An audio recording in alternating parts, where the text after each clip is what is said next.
This is the To Be Single or Not to Be podcast, and we're doing what? Running it back. Hi, guys, and welcome back to the Shaanah Montanna YouTube channel. And today, this is a new episode of the To Be Single or Not to Be podcast. Make sure that you like and subscribe on YouTube or leave a review on your favorite podcast platform. And today, this is the final episode of the Running It Back series. And I could not be more excited about what we are going to speak to today because this is the State of the Union address for 2024 when it comes to relationships. And in all seriousness, this just means that I'm going to give my 2 cents on what I think is going on in a relationship space in regards to what we need to do to show up as our best selves in that relationship space and to stop living in fucking Delulu land. So I went old school. I got some notes that I wrote down and I'm going to speak to them. And, I just want y'all to feel like we having an honest conversation because some of y'all need to hear this. Some of this, it may be your first time hearing this. Some of y'all may have never heard this, but either way, I just need y'all to listen to this. So first things first, stop being dumb.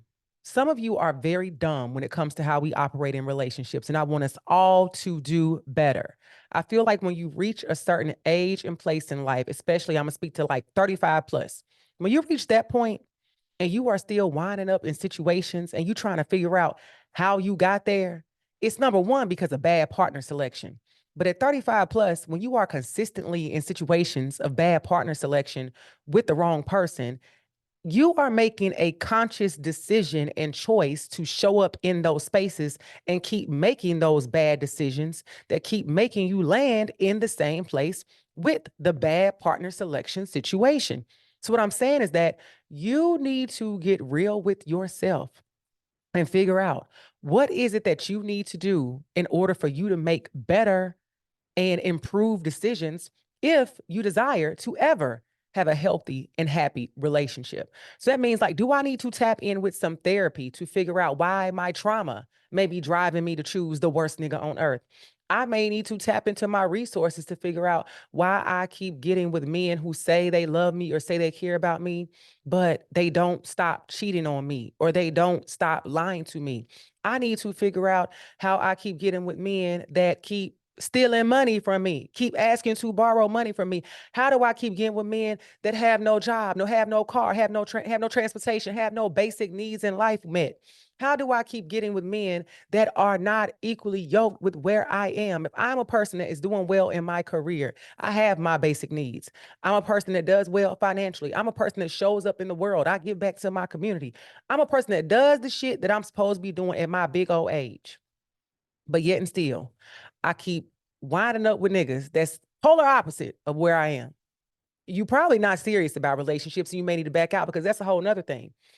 And being dumb with relationships, if you find that you really are not clear about what you want and you really are not ready for a relationship, you may need to back out of the dating space. And also, or maybe this is another thing that I see happening that we got to be real about. Sometimes ladies are signing up for relationships and trying to use a man as the financial plan. Like, we aren't in a good space financially, so let me go out here and find a man to take care of. Now, ultimately, I would love to be a stay-at-home wife because a man is going to take care of me. But since that has not happened, and that's not ultimately my goal when I'm walking into a relationship, that's living the dream right there. If you can get somebody that's able to do that. But we signing up for relationships because we secretly broke and need somebody to take care of us. We need to go get a couple, 2, 3, 4, 5 more jobs to take care of ourselves because at the end of the day, it's not worth that sacrifice if we are not in a space where we are sacrificing being treated like shit over, this man is paying my bills, yet he whooping my ass for breakfast, lunch, and dinner, mentally, financially, physically, whatever the case may be. So I think we need to recognize that we have to stop being very dumb when it comes to who we're choosing as a partner, but also recognize that the accountability and the ownership does lie on us in a lot of ways, because when we are making that decision repeatedly with these people that we know damn well we shouldn't be dealing with, but we keep dealing with them anyway, we got to recognize, like, what are you doing? Like, why are you doing that? Like, I I have little to no empathy for those situations. So one, that's first thing. Stop being dumb. Y'all gotta stop making stupid decisions. The next thing is to understand that love has no expiration date on it. Love has no clock on it. Let the love comes when it comes, but be happy before the love comes. And I talked about that on a previous episode, that ultimately right now I'll speak for myself. I am happy. I am at peace. I have joy in my heart. I have love in my heart. I have fun in my world. I live a life that I love. I love my life. I'm not saying my life is perfect in any way because the Bible tells us that we're going to have worries and things that are already guaranteed that's going to happen to us. But when it comes to controlling the controllables, the things that I can control, I'm in a good space. That's why, like I've said before, I don't give a fuck about not being in a relationship right now because I'm good without a relationship. And I understand that once a relationship does come and the marriage does come, it's only going to add value and more joy and more peace and more happiness to what I got going on because I'm only going to deal with people who show up in that space and give me that. If it's anything less than that, I'm not dealing with it. And I'm not saying that I'm in a space where I'm not making any compromises or I'm not making any sacrifices because those things are understood. But in the areas when it comes to the core foundational things of what I require in a relationship, if you are not showing up and adding value to my life and only deducting from my life and what I have going on, then this is not going to happen. This is not going to work. So when I say let the love come, but be in a good place before it comes, because if you are not in a good place before the potential love comes, the love can come and give you 10% out of 100, and you will feel like that 10% is 100% because it is filling voids that are within you. And it will not be until you are far down the road when the emoji hearts are no longer in your eyes and the delusion has worn off that you realize that this nigga is not it. And because he came over here and made me feel good for a little while, not even, you say I'm here for a good time, not a long time. He came over here and made me feel good for a little while. And now that I no longer feel good about this relationship and I'm back to the core of where I was, that I wasn't happy, that I didn't have joy, I didn't have peace, I'm now recognizing that that wasn't it. But that ray of sunshine that I had for a little bit of time, I latched on to it because it felt good. Whereas if I was in a good space before that relationship showed up, I would have known that that wasn't it. So don't go through life feeling like you gotta be running towards love or running towards a relationship or running towards a marriage. It's going to come. And whether you're able to experience that love for 1 year, 5 years, 20 years, or 50 years, either way, it's a beautiful thing. So let it come when it comes, but let it come when it's going to come. But at the same time, in the same breath, make sure you got your shit together. Make sure you got yourself together before that relationship comes, because I promise you, I bullshit you not. If you don't, that person will show up and they will knock your ass off your feet, literally, because you would think that this is it. You would think that you have hit the lottery. And you, lo and behold, sooner than later, you will find out that that was not it. So get your shit together before you even get out there dating and dealing with anybody. And then understanding the equally yoked shit is real. It's very real. It's very serious. I'm gonna tell y'all this now.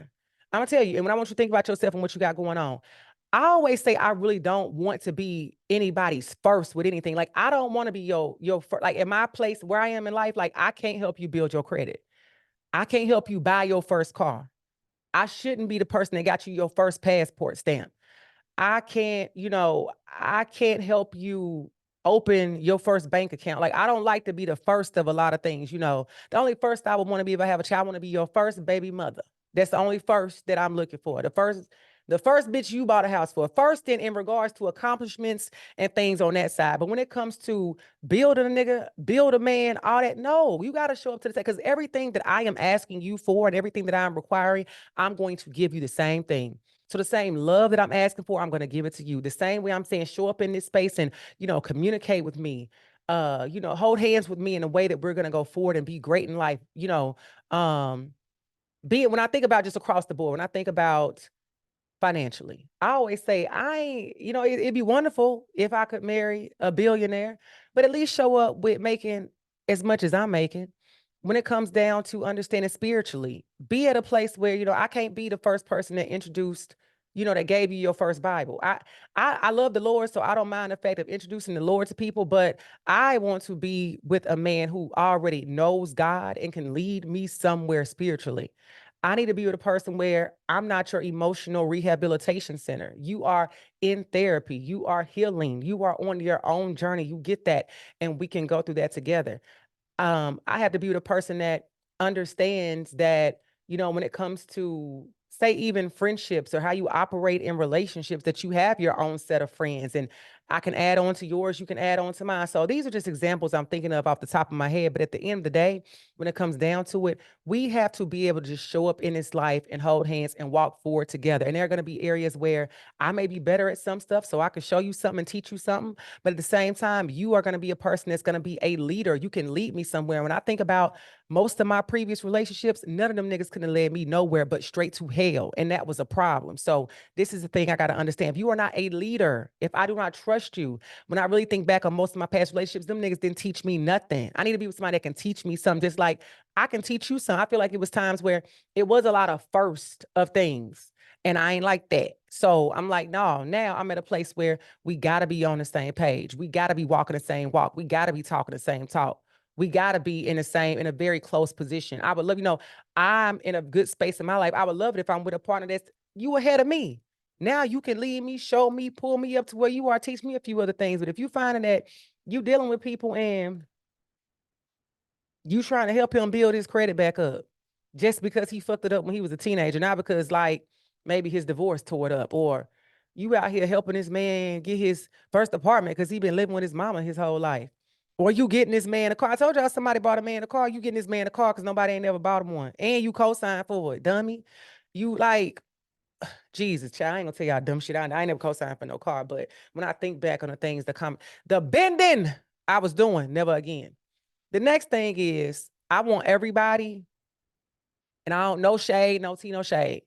I want everybody to be real with themselves in regards to relationships and how you are showing up in the relationship physically. And what I mean by this is not shady in any way.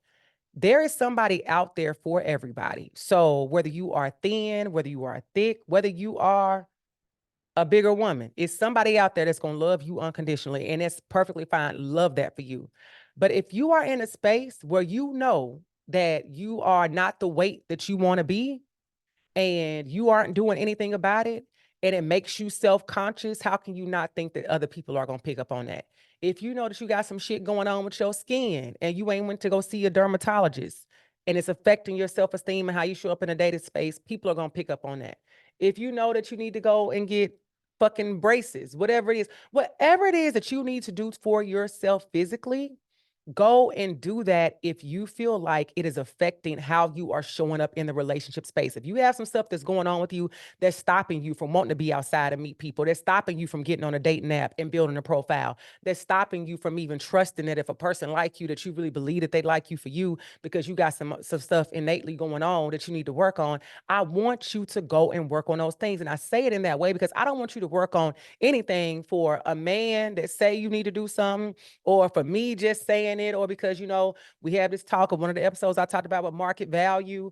I want you to work on the things for you. If it's something that, whether it be anything physical, if you feel like it's affecting how you are showing up in the world, and it's affecting your happiness, and it's affecting your joy, and it's affecting your peace within, it's definitely going to affect your ability to fully show up in a relationship space as your best self. So nobody's saying that you got to go out tomorrow and get on Ozempic unless it's what you want to do.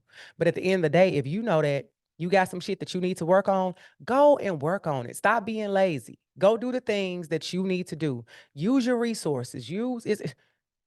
Figure it out, but stop saying that you okay with shit about yourself that you really not okay with in 2024. Okay. Now, the next thing is about, and I gave a whole episode on this recently. You got to get real about what it is that you want in a relationship and why. You got to get clear about what it is that you want in a relationship and why. Like, if you really out here just trying to date, like I said, if you're looking for a sponsor, be clear about that and know that you're probably not looking for, if you out here playing in a sense, looking for a sponsor, don't be in people's faces acting like you really want a relationship when you really just want financial gain or financial support. If you're not sure that you want to be in a relationship, don't be out here playing with people that want to be in relationships. Don't be out here dealing with married men or men that's in relationships, because it's a lot of married niggas is willing to cheat. It's pitiful. But don't be out here just doing stuff that does not align with who you really are or what it is that you truly desire. Like, if you want to be in a long-term relationship or you want to be married, get clear about why you want those things, so that when you meet that person or you get in that situation, you're introduced to it, you are able to know, like, okay, this is the direction I want to go, and you're able to communicate that So you don't have to assume anything. You can let that person know and find out, are you on the same page? So you all can run off into the sunset if that's what it's supposed to be. But you got to be real about what you want, because I recognize that I was at a certain place in life. It might have been earlier last year. And sometimes, I think about it.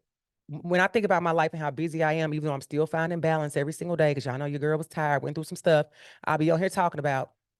But I think about, with me, my job and the businesses that I run and the other things I have going on, I have to think about, do I have time for a relationship? But what I think about is that I'll make time for the right relationship. I'm a person that, I know how I'm resourceful. I know how to move things around. I know how to figure shit out. I know how to make something shake. So when that time comes, as busy as I am, I'll make time for the person I want to make time for. And maybe that's a PSA to certain niggas. If I ain't making time for you, I don't want you. Because if I see you and I like you and I want you, I'm gonna do what I need to do to get you. So I make time for the shit that I want to make time for. It goes like that. So just know, get real about what it is that you want. And then last but certainly in no way the fucking least, stop accepting less than what it is you desire. Stop accepting less than what it is you deserve. Stop accepting less than what you want, less than what you need. If it's not what you want, if it's not what you need, if it's not what you deserve, if it's not what you desire, let it go immediately. And I'm not saying that just because somebody does one simple thing that you don't like, he wore a yellow shirt, you hate yellow, now you try and dismiss him. No, I'm being serious. I'm talking about core foundational fundamental things. If a person, as you're getting to know them, you'll have conversations. You should be having them consistently, should be having them often up front, talking about everything, getting to know one another. But if you're finding through conversation and observing through actions that this person is doing certain things that don't align with what you want, or they do certain things and you have a conversation about it and you let them know, like, that's not cool, because say they didn't know and they continue to do those things, they continue to play in your face, let them go play in a mammy face and you get the hell up out of there. In 2024, to conclude this State of the Union address, we are no longer accepting anything less than what it is that we deserve, we desire, and what God has designed for us. Because as I said in the beginning, you are very delusional, you are very unhinged, and you are very dumb if you are over the age of 35 and you continue to choose bad partners when people, even if they came in and showed you one thing and they played you and gave you another thing and turned into something else and you didn't know, that's another story. But when they show up and they show you who the fuck they are and you choose to still deal with them, that's on you. And in 2024, guess what? We doing better. That's it. That's all. So y'all got it. I'm looking for y'all. I'm looking. Let me. If we had some engagements based off of this advice at the end of the year, let me know. Some relationships, all that stuff. I'm gonna let y'all know when I get my man, my man, my man. But that's it. That's all. Signing off. Yours truly, Shaanah Montanna.